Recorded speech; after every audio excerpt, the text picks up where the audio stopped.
Om Bhurabhuva Swaha Tatsavitursvarenyam Bhargo Devasya Dhimahi Dhiyo Yonah Prachodayat. Om Shanti Shanti. Namaskar, my dear friends. This is sixth video on the life and teachings of Swami Brahmananda, who was dearly called Maharaj, and his prehistoric name was Rakhal. It is already mentioned that how Sri Ramakrishna saw Rakhal dancing with Sri Krishna on a mystic lotus shortly before the boy's first visit to Dakshineswar. Only a few intimate disciples knew of this vision, and Sri Ramakrishna had warned them never to reveal it to Maharaj, explaining that if he realized his true nature as the eternal companion of Krishna, he would leave his mortal body. The secret had therefore been very carefully guarded. In March 1922, Maharaj went to Calcutta to stay for a while at the home of Balram. Balram himself had already passed away, but his whole family were sincere devotees of Ramakrishna, and his beautiful guest house was always at the disposal of all the Swamis and disciples of the order. It is now regarded as a place of pilgrimage, sanctified by the presence of so many holy men. While Maharaj was staying at the guest house, Ramlal Dada came to visit him. Ramlal Dada was a pure soul and devotee of a very high order. During Ramakrishna's lifetime, he had been one of the master's personal attendants and had served him with great devotion. Whenever he and Maharaj were together, their talk naturally turned to the early days. They would laugh and joke together, for they stimulated each other's sense of fun. One day Maharaj asked Ramlal Dada to sing for him the songs he used to sing to Ramakrishna. It was arranged that many disciples and devotees should be present to hear the singing. Ramlal Dada began to sing songs about Krishna and the shepherd and shepherdesses of Vrindavan. At first, everyone was very gay as Ramlal mimicked the gestures of the shepherdesses, making his audience laugh. Suddenly, Maharaj, who had also been enjoying the fun, became serious. Ramlal Dada was singing, "Come back, O Krishna, come back to Vrindavan. Come and reign in the hearts of your beloved shepherds and shepherdesses. Do not forget that you are a shepherd yourself." At that moment, Maharaj seemed transported to a realm beyond this earth. The joking and laughter stopped. The atmosphere became calm and serene. It may be that at this moment Maharaj got a partial glimpse of his true nature and knew himself to be God's eternal companion. The events that followed seem to point to some such revelation. The events that followed seem to point to some such revelation. A few days later, at midnight, Nirva Nirvanananda, a disciple and personal attendant of Maharaj, saw his master singing on his bed in a very earnest mood. The disciple stood silently before him, waiting for him to speak. Maharaj looked at him and said, I woke suddenly and saw Sri Ramakrishna standing just there. He pointed to a spot in front of a couch, adding, He did not speak to me. He stood there silently for a while and then disappeared. I don't understand it. After a few moments, Maharaj continued in a low, earnest voice, I cannot give my mind to the things of this world any longer. It wants to take complete refuge in him and him alone. Shortly after this, the birthday of Sri Ramakrishna was celebrated. Maharaj stayed at the Belur Mutt for the occasion. Then he returned to Balram's house in Calcutta. 2 days later, he had a slight attack of cholera but recovered within a week. This illness, which left him feeble, was followed by diabetes, which took a serious turn. Many doctors came to treat him, one of whom bore the religious mark on his forehead. Doctor said, Maharaj, the Lord Shiva, whose symbol you wear on your forehead, is the only reality. Everything else is unreal. A devotee asked Maharaj, are you suffering very greatly? Please try to realize, Maharaj answered, that in my condition I have to bear all physical suffering patiently and without complaint. But as he said this, his face lighted up with a divine radiance. The pain seemed to have melted. While speaking of the divine expenses, his throat became dry. A disciple offered him a drink, saying, Maharaj, please drink this water. It has lemon in it. The mind doesn't want to come down from Brahma, said Maharaj slowly. Pour Brahma into Brahma, and like a child he opened his mouth for the water to be poured into it. Then he turned to Swami Shardananda and said, Brother, Sri Ramakrishna is real. His divine incarnation is real. After this, Maharaj was silent for a while. He was deeply absorbed in meditation and his face bore an expression of great sweetness. The minds of those who were present were so uplifted that they felt no grief, only joy and silent calm. All sense of the world and of death was lost. Suddenly, out of the silence, the voice of Maharaj was heard. Ah, that inexpressible light, Ramakrishna, the Krishna of my Ramakrishna. I am the shepherd boy. Put anklets on my feet. I want to dance with Krishna. I want to hold his hand. The little boy Krishna, ah Krishna, my Krishna, you have come. Krishna, Krishna. Can't you see him? Have not you eyes to see? Oh, how beautiful my Krishna on the lotus, eternal, the sweet one. My play is over now, look. The child is caressing me. He is calling me to come away with him. I am coming. The tenderness and heavenly compassion that filled his heart were expressed in every word he uttered. The whole atmosphere of the large hall where he was lying seemed to vibrate with this emotion. No one can describe the extraordinary sense of holiness which was created by his presence. Everyone knew that the fateful hour was approaching and that Maharaj was taking his final leave. During the early hours of the morning, he remained silent for some time and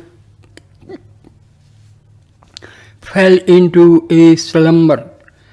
At 7 o'clock he awoke and was again possessed by this high spiritual mood. He called the few disciples who had just arrived but who had not been present the previous night. To each he gave his blessing, bestowing comfort and fearlessness. 2 more days passed, and another night came on. By this time his life was departed off, and gloom fell upon all his physical. By this time his life was despaired of, and gloom fell upon all his physical condition, grew worse and worse, and the doctors were amazed that he had not passed into coma days before, as is usual with this kind of illness. But so great was the power and spirituality of his mind, so completely was it freed from the messes of physical matter, that it remained completely unaffected by the condition of his suffering body. He maintained perfect consciousness right up to the last moment of his life. As that last evening faded into night, his chest suddenly heaved. It was as if a great wave of breath passed up the body to the throat. His half-closed eyes opened and he gazed into the distance, his eyes shining with a brilliance and unspeakable beauty.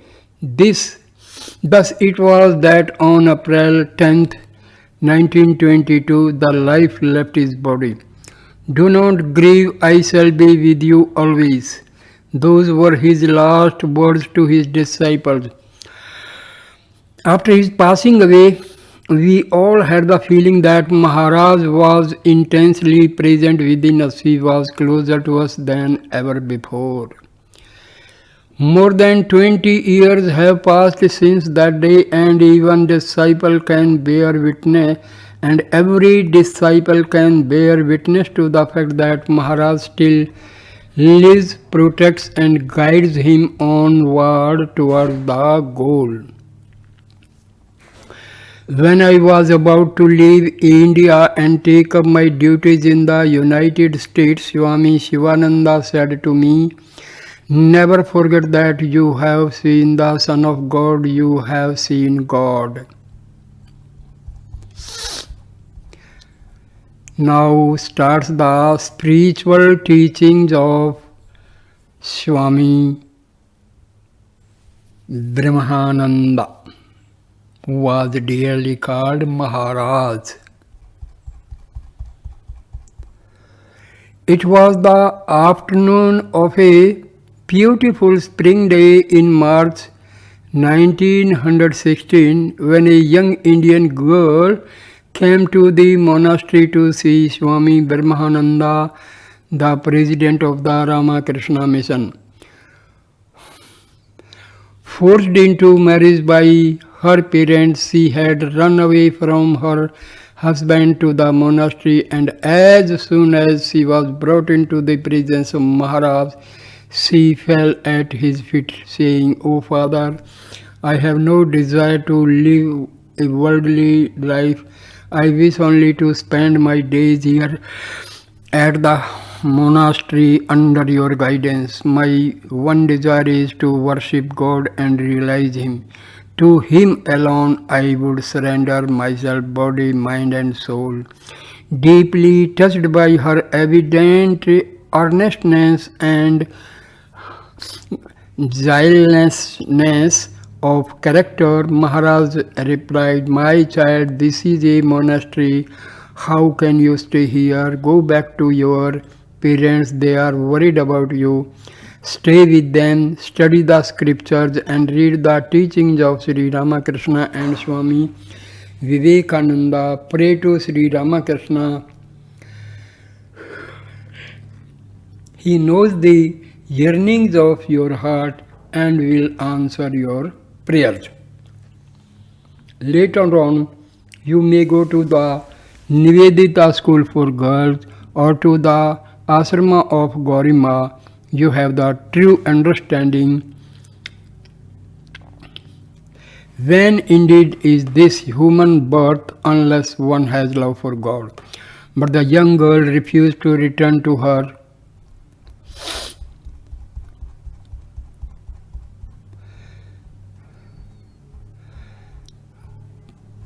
returned to her parents.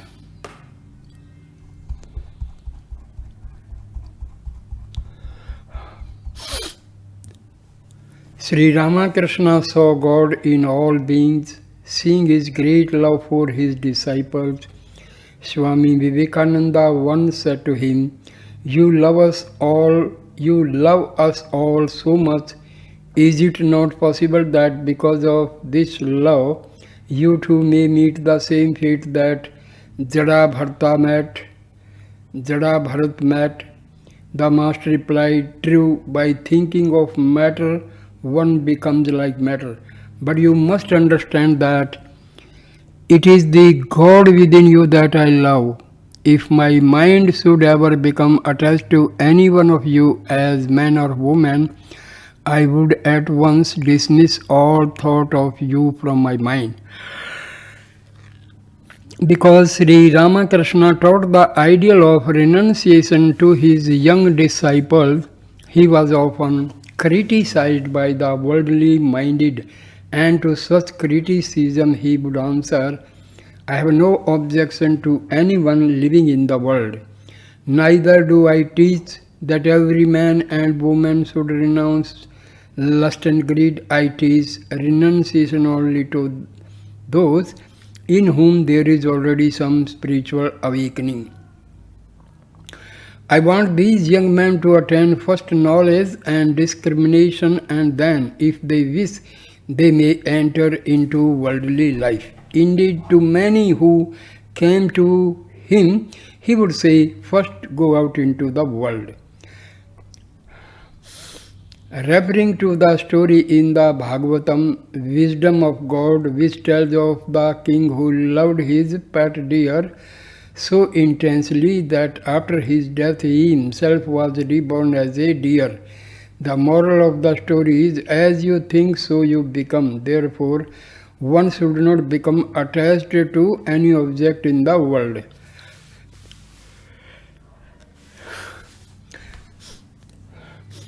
So that girl did not came back to her parents' home, so Maharaj blessed her and sent her to the ashram. After she had left, Maharaj walked slowly into the library where he found Swami Brahmananda writing a letter. He sat down beside him and almost immediately went into a mood of ecstasy. Those who watched him could catch only a glimpse of ecstatic joy which shone through his radiant face. His expression and behavior were indescribable. Swami Brahmananda watched him for a while, then turning to the young monk who was also present said, watch Maharaj, that mood in which you see him is known as the Paramahansa state. In a little while, Maharaj returned to normal consciousness and said to Swami Brahmananda, who can understand the divine play of Sri Ramakrishna? Swami Vivekananda wanted to see a convent established for young women, and now I see that someday soon his desire will be fulfilled. Young women are becoming imbued with the ideal of renunciation as taught by our master. That girl who came today was like a goddess in her beauty, her purity, her earnestness, and her guilelessness. Maharaj, how did Sri Ramakrishna look upon mankind? Please tell us something about him. A disciple is asking this. Maharaj is replying, Sri Ramakrishna saw God in all beings, seeing his great love for his disciples. Swami Vivekananda once said to him, "You love us all so much. Is it not possible that because of this love, you too may meet the same fate that Jada Bharta met?" The master replied, "True, by thinking of matter." This is repeated, that is repetition.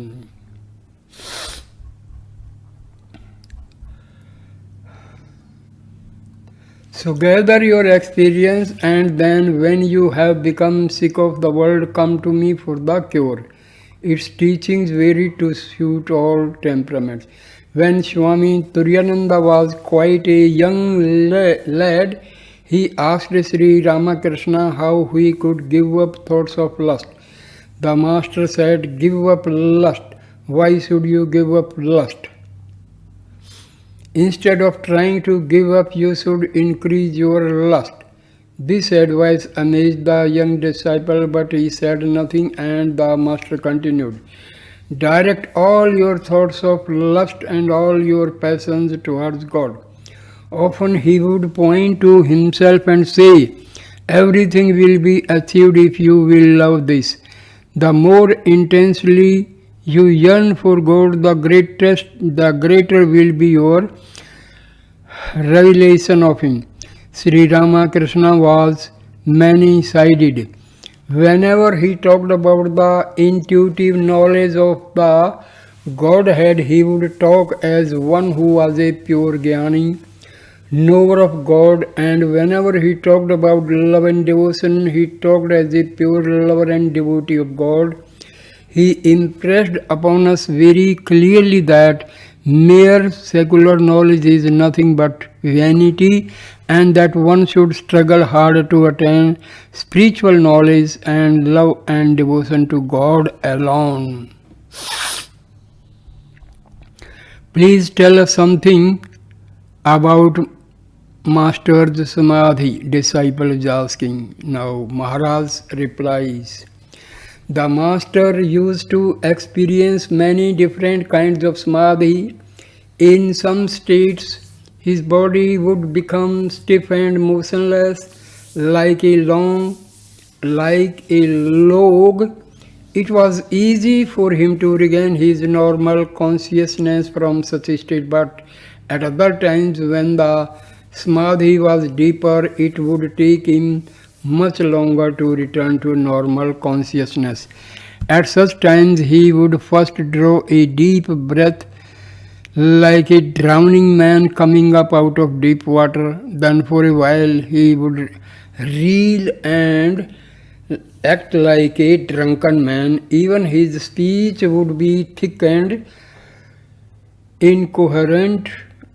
Gradually, however, he would regain his natural state. Whenever you teach and give lectures, quote the teachings of Sri Ramakrishna. His words throw a clear light on the scriptures and help to bring home the true import of their meaning. Insincerity was the only one thing Sri Ramakrishna could not stand. He loved those who loved God sincerely. He used to say, if a man prays to God with a sincere heart, he is quickly freed from all impurities. Most of the master's nights were spent in samadhi, or in chanting the Lord's name, or in singing his praise. He seldom slept for more than an hour any night. Often I have seen him completely absorbed in samadhi for more than an hour at a time. Sometimes he would try to speak to us, but no words would come. Later he would say, "You see, I want to talk to you while I am in samadhi, but whenever I try to do so, it seems as if the doors of my speech are locked." Many times, as he was coming down to the normal plane, he would be muttering as though talking to an unseen being. He used to say, to find God you must yearn for Him, and he would tell the story. An aspirant approached his teacher and asked to be shown the way to the attainment of God.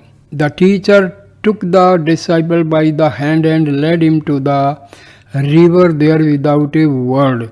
He held the disciple's head under the water for some time.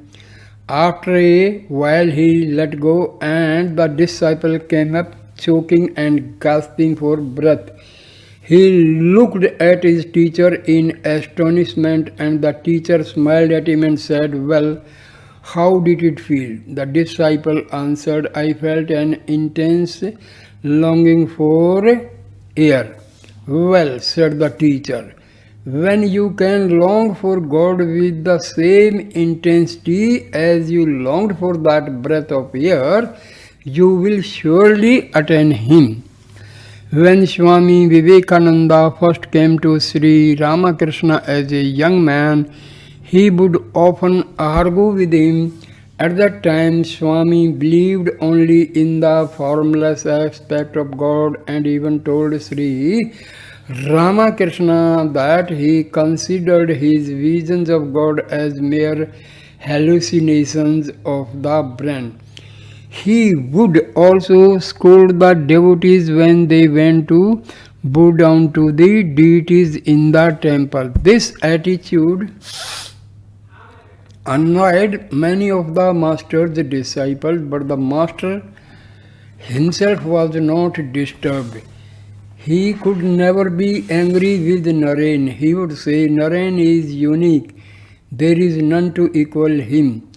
Later on, he gave Swamiji the vision of God in all his aspects, so that he too came to say, "Devote ourselves to God, whether with form or without form, and you will reach Him."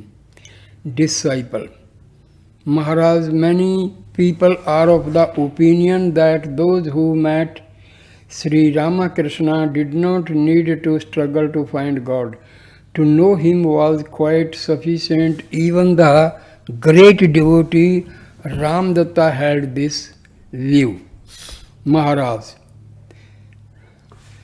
Disciple asking, Maharaj, many people are of the opinion that those who met Sri Ramakrishna did not need to struggle to find God.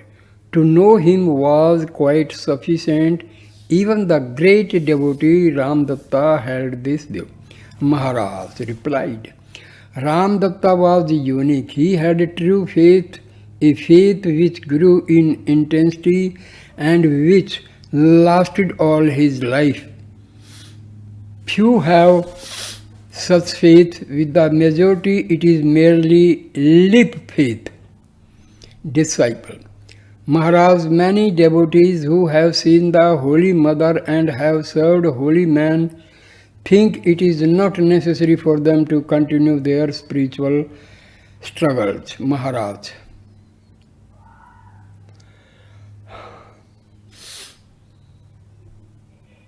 Merely to see the Holy Mother and to serve holy men is not enough. It is most necessary to practice renunciation and discrimination and to live a contemplative life.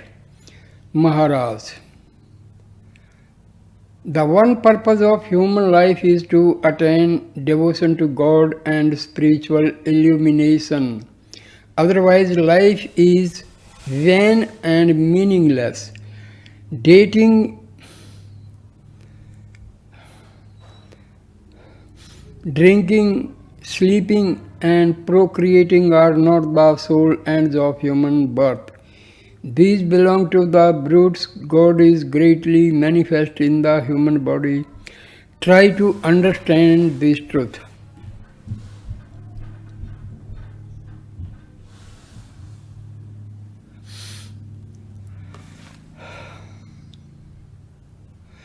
Swamiji gave his heart's blood to build this monastery, so that you young man might have the opportunity to devote your lives to God and practice spiritual disciplines. In fact, in his effort to make your life easier, he overexerted himself and shortened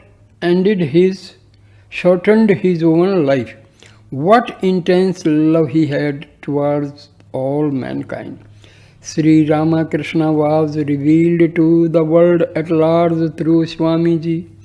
Know that their words and teachings are not different. Sri Ramakrishna was too great for the average mind to grasp. It was Swami Vivekananda who made his life and teachings understandable to all. Study Swamiji's works carefully, for unless you understand his teachings, it is useless to try to understand Sri Ramakrishna. Read and study the teachings of both, and at the same time devote yourself to the practice of japam and meditation. You are young now, and these are the best years of your life. Mold your minds now. Once the mind is molded, there is nothing to fear. When you can bring the mind under control, you will have achieved much. Whip it whenever it tries to run away. Maharaj, hold fast to the lotus feet of the Lord. Remember him constantly. Do not waste any more time in worldly thoughts. Struggle hard to control the outgoing mind and fix it on God. When you can do this, you will realize what joy there is in spiritual life, what fun it. First, ignorance must be overcome in this very life.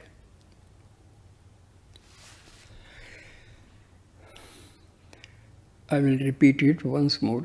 Hold fast to the lotus feet of the Lord. Remember him constantly.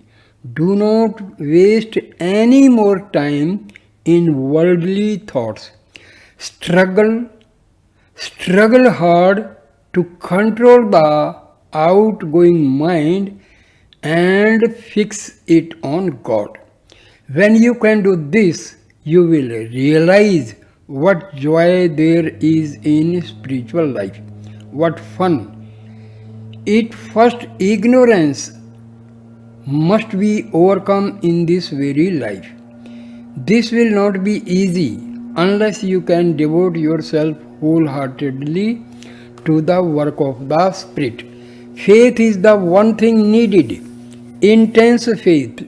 Let not doubts get hold of your mind.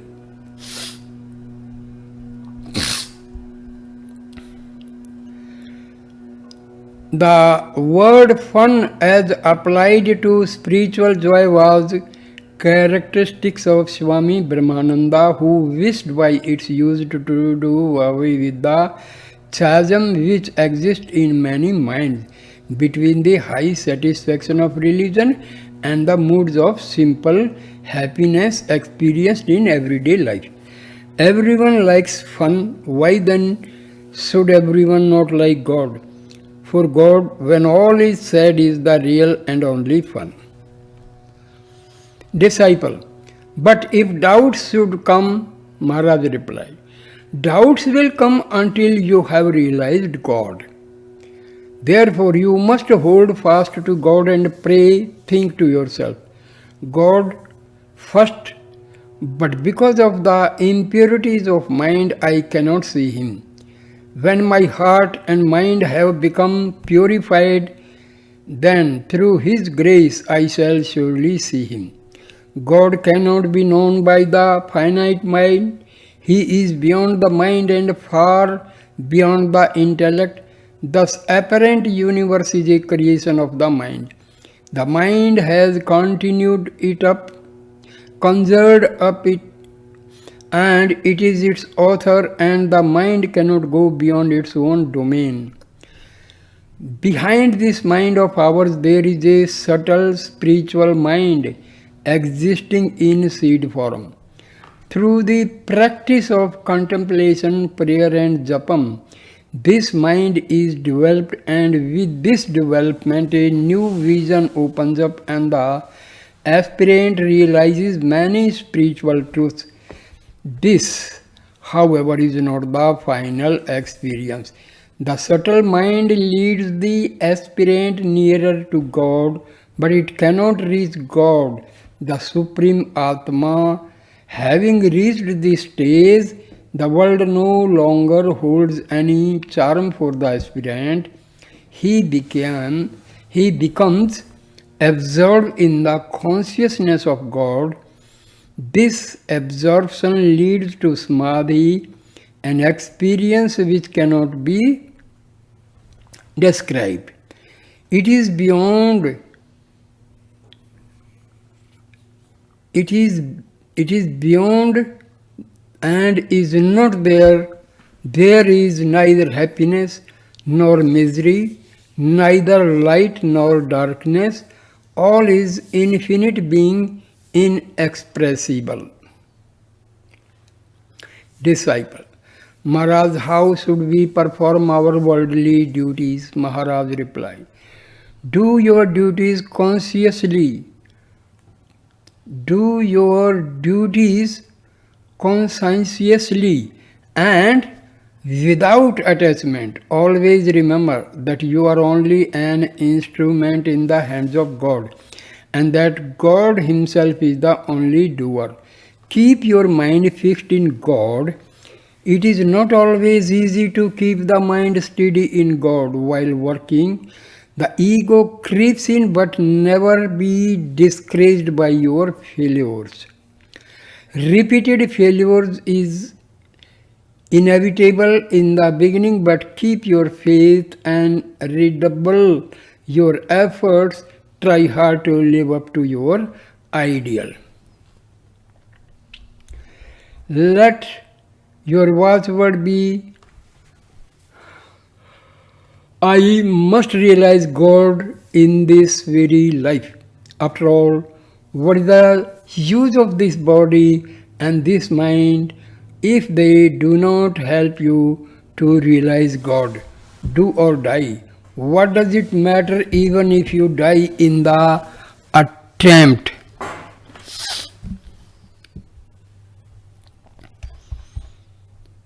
Disciple: Maharaj, what is the significance of all these gods and goddesses? Do they really exist? And what is the meaning and purpose of ritualistic worship? Maharaj replies, the many gods and goddesses represent but so many different aspects of the one Godhead. Men differ in their temperaments and so are inclined to different ways of worship. To meet the needs of all, the scriptures prescribe 4 distinct methods of worship. One method is the ritualistic worship of God, embodied in an image or symbol. Higher than this is the worship of God with prayer and japam. By this means the aspirant prays and chants and meditates upon the shining form of his chosen ideal within his own heart. Higher still is meditation. When a man practices this form of worship, he keeps up a constant flow of thoughts towards God and becomes absorbed in the living presence of his chosen ideal. He goes beyond prayer and japam, but the sense of duality remains. The highest method of worship is meditation on the unity of the Atma and Brahma. This leads directly and immediately to God. The aspirant experiences Brahma. He knows that God is, it is an actual realization of the omnipresent reality. These are the different stages through which the aspirant progresses. It is of vital importance that a man begin his spiritual journey from where he is.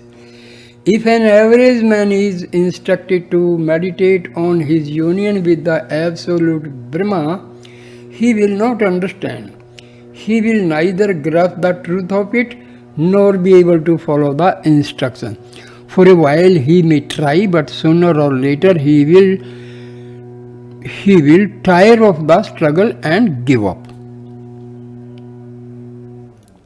However, if that same man is asked to worship God with flowers, incense and other accessories of the ritualistic worship, his mind will gradually become concentrated on God and he will find joy in his worship. Through such worship, devotion to the performance of japam grows. The finer the mind becomes, the greater is its capacity for the higher forms of worship. Through japam, the mind inclines toward meditation. Thus, the aspirant gradually and naturally moves towards his ideal. Take the illustration of a man standing in the courtyard of a house.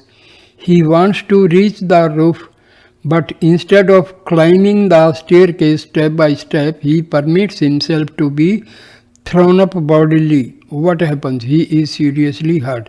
So it is with the spiritual life. One should follow the gradual path, for just as there are laws governing the physical world, so are there laws governing the spiritual world also. Disciple asking, how may I check a distracting thought that persistently arises in my mind? Maharaj replied, think to yourself, this thought is immensely harmful to me. It will be my ruin.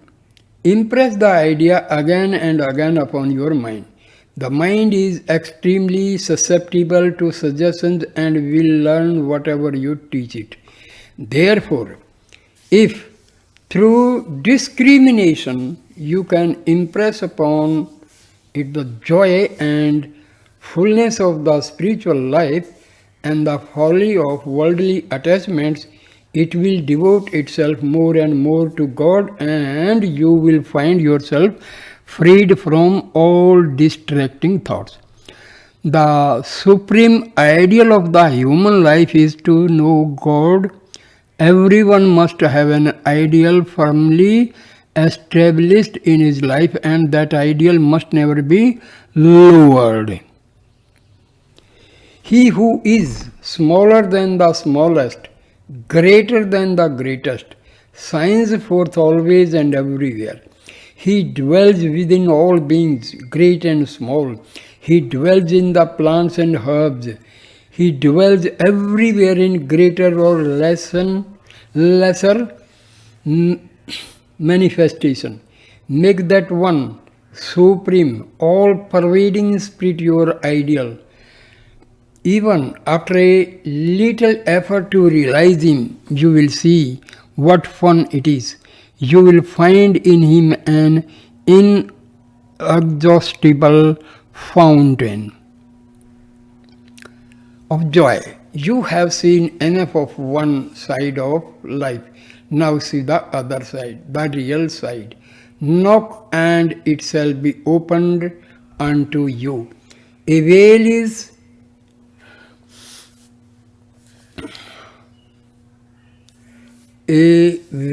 is eluding the reality. Remove that veil and you will find him. If you will apply yourself to the attunement of this ideal, the whole world will be transformed for you.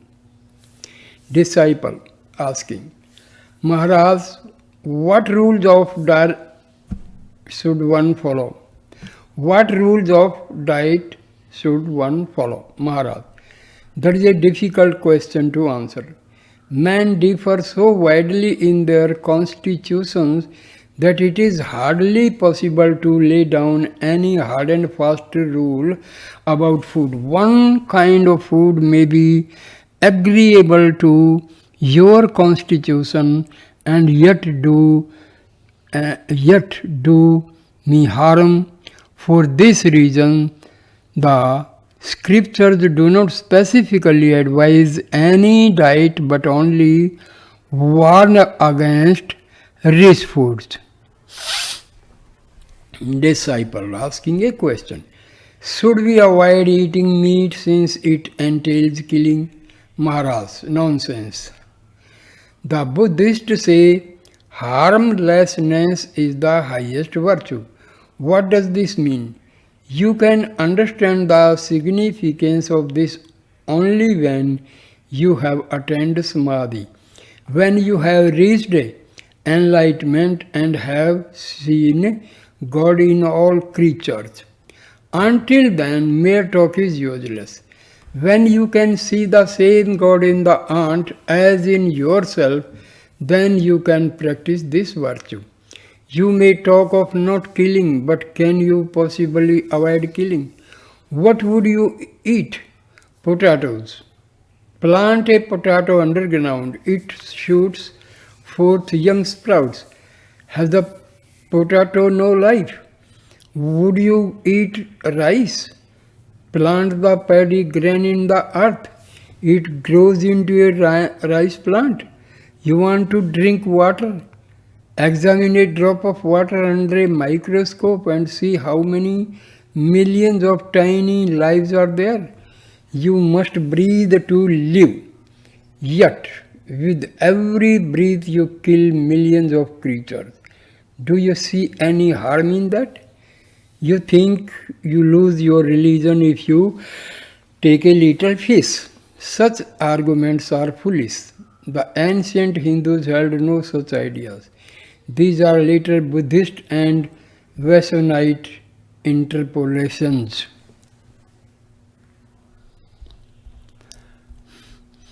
So I end this video here. Next video will start page number 114. So thank you, my dear friends, for watching and listening this video with patience. Please like, comment and share the video and subscribe the channel. Thank you, my dear friends. Namaskar, namaskar, namaskar, namaskar.